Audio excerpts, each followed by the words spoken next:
This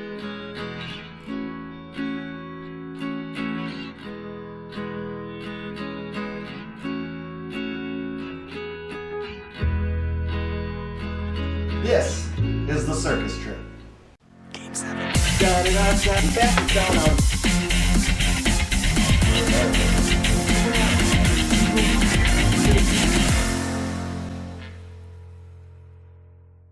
Hello and welcome to week 6 of the Blackhawks 2016-2017 regular season. This is part 1 of their Circus trip.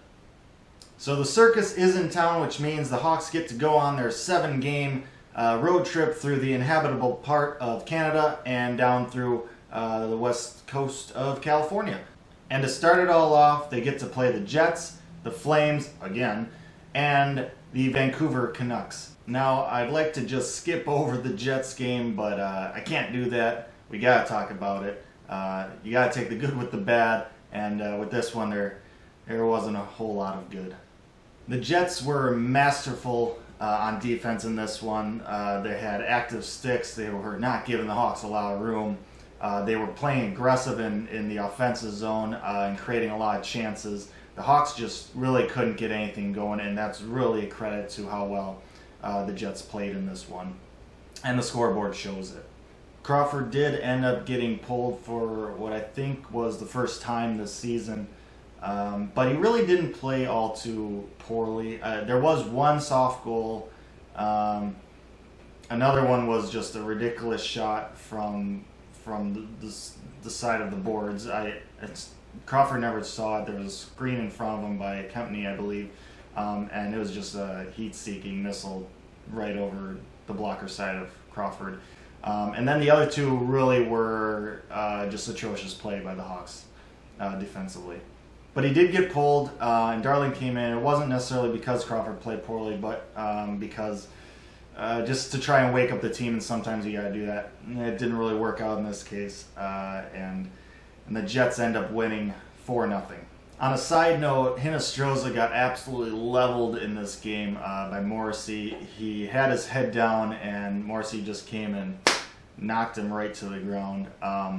It was a clean hit, or it wasn't malicious at least, but I'm kind of surprised the league didn't look at it. It did seem like principal point of contact due to actual size differences of the player, that the principal point of contact was the head area.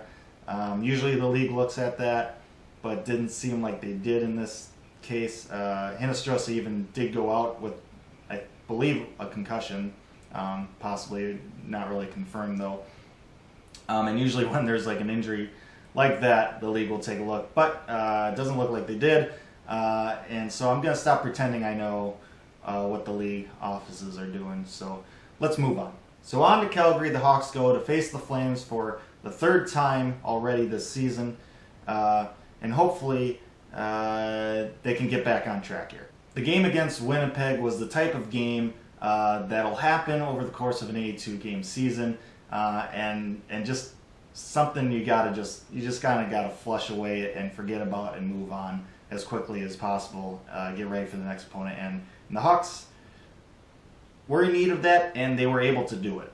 The Hawks special teams would come up big in this game. The penalty kill unit would reject every single power play chance the Flames had, which was 5 of them, and then the Hawks power play unit itself ended up converting all of its chances, which was just 1, but 100%.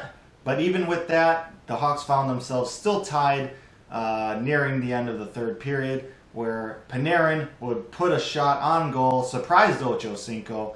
The puck would bounce straight in the air off Chad Johnson's glove. Hossa would shimmy on in and put it away, and the Hawks grabbed the lead with about 2 minutes left to go. The Flames would pull their goalie and get the extra attacker on there and get some really good looks. They even drew a penalty with 8 seconds left in the game. Got a shot off that got redirected, and somehow, some way, Crawford makes the huge save and preserve the win. And for their reward, the Hawks would then get to play the very next day in Vancouver against the Canucks team, who started really hot this year and then trickled back down to the level that everyone kind of figured play at. Unfortunately, it looked like a return to form for the Canucks for at least the first 2 periods. Couple that with a 9 o'clock late night start, and you had every excuse to kind of turn this game off and enjoy the rest of your Saturday night doing something a little bit more fun maybe. For those of you who stuck with it, I applaud you, and the Hawks were able to give you something in return as a thank you for sticking with it. Panarin would get the Hawks' third period comeback started with a nice little one-time feed from Kane, something they did a lot of last year. Great to see it.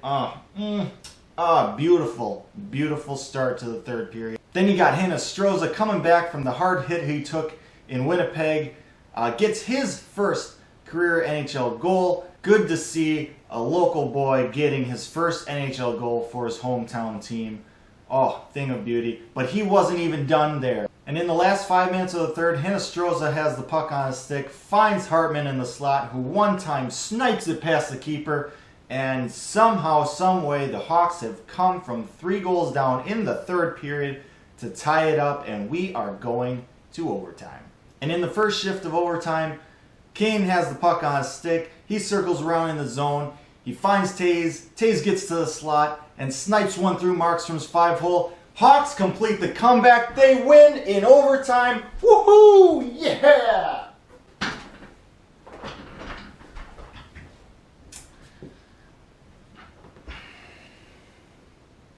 Apparently Hjalmarsson was offsides. The league offices in Toronto decided to review the goal, and the review showed that the puck didn't fully cross the blue line before Hjalmarsson crossed into the offensive zone, and therefore it was offside, and therefore there was no goal, and we get more bonus hockey. So it sucks that we didn't win, but we do get more bonus hockey, and my goodness was this a fantastic overtime. The Canucks had quite a bit of good chances. Darling made a breakaway save. They missed the net a few times. They hit the post once. Kane had a breakaway that he couldn't stuff. And then here comes Hossa. I think Big Hoss was a little disgruntled because the kids were kind of running around, tying the game up, scoring goals, and it was way past their bedtime, way past Hossa's bedtime probably too. So he just takes the puck in and beats Markstrom blocker side, and no offsides. All right, good. Hawks win in Vancouver, complete the big third period comeback, and grab 2 wins out of 3 games to start the Circus trip. Not too shabby. Next week, the Hawks finish up their Circus trip, going from the cold weather of Canada down to the warm weather of California. But until then, I still need your help getting to 100 subscribers so I can give away a 2017 Winter Classic jersey. We've gained 20 subscribers since last week, which is awesome. That puts us at 80. We're halfway there. Bon Jovi would be proud.